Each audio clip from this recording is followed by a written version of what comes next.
Hello, everyone. We hope you're having a great day today.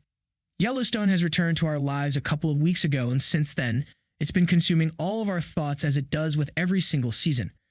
Let's be honest for a second and admit that despite our obsession with Season 4 of the show, when it comes to Season 5, we were not very hopeful, and we're totally lost in terms of what to expect.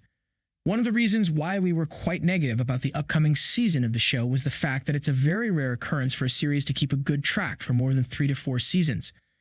Usually, after the 4th season, things start to go down the hill, and we would be left with a difficult choice of continuing to a series just for the sake of nostalgia or dropping it out to save ourselves from this misery. Well, the last thing in the world for us at this point would be to make that choice for our favorite show, Yellowstone.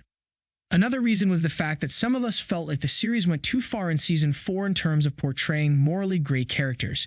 Seriously, are Yellowstone characters still morally gray after that brutal Season 4? Think about Beth, arguably the best character on the show. She forced her brother to kill his biological father through threats, sabotage, and manipulation. Now, can we still claim that Beth is a morally gray person, or is she a clear villain and we refuse to see it? Well, at the moment, the jury is still out on this point. But we have to admit that there is still the tension that Yellowstone Season 5 will either not meet the expectations as the bar is very high since Season 4, or it will ruin our beloved characters' arcs just for the sake of the shock effect. Thankfully, now that we are 3 episodes into the new season, things are going great, and it seems like all of our concerns regarding the future of Yellowstone are basically baseless. Still, there are a lot more episodes awaiting us in the near future, and we cannot help but worry if Yellowstone Season 5 will be as good as the previous ones or not. But before getting concerned about the entire season, we first need to get a glimpse of Episode 4 and establish what to expect from it. In Episode 3, we watched the incidents that took place in the first couple of episodes being explored a bit more deeply. For instance, it's clear that losing a baby was a threshold in Monica and Casey's lives, as both go through their pain in a way that will transform them. Casey decided to leave his job as he still resents his duty as an obstacle that kept him away from Monica and eventually lead to the accident that caused the baby's death. Monica, on the other hand, is trying to live her emotions fully and embrace her sadness so that she can heal from it. We believe in Episode 4 we will see Casey finding a new job in John's office, perhaps as an inspector. It's likely to be an official job as he wants a more stable life that will allow him to go home every night and spend time with his family. We will also watch the funeral of the baby in the Yellowstone ranch, which means we need to prepare our tissues to clean up our teardrops. When it comes to John, we see that he is getting used to being the governor, but he also seems pretty much clueless about what's been going on in the state.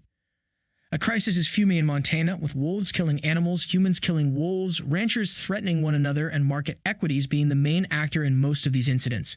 Yes, Market Equities is one of the leading actors in the show in Season 5, as it's basically at a war with the Duttons. As the first step, though, Market Equities approached Jamie as they saw him as the weakest link. Of course, they have done this through Sarah, a new Market Equities executive who is a mastermind in seduction and politics, aka a perfect candidate for such a job. In Episode 4, we are likely to watch Jamie seemingly being tricked by Sarah. But in the long run, we don't think he will sell out on his family despite everything he has been through. In fact, we believe he will cooperate with Beth and betray Market Equities through a major plot twist, which will eventually redeem his position among the Duttons. Now that we mentioned Beth, let's talk about the elephant in the room. Will Beth go to jail? Well, she is already in custody as we saw her being taken to the police station. So in Episode 4, we will watch her being bailed out. Will the incident go to court, though?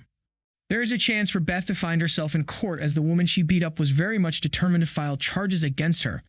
That being said, Duttons are great at buying people out, so they might find a proper price for her to drop charges. The thing we are truly concerned about is John's career as a governor, since having a daughter of staff that attacks strangers in bars is not a good look for a politician. We believe the case will have a lot of press coverage, and John will not be happy about it. Okay, now that we have established what to expect from Episode 4 of Yellowstone Season 5, when will we watch all of these? The episode, titled Horses in Heaven, will be out on November 27, 2022.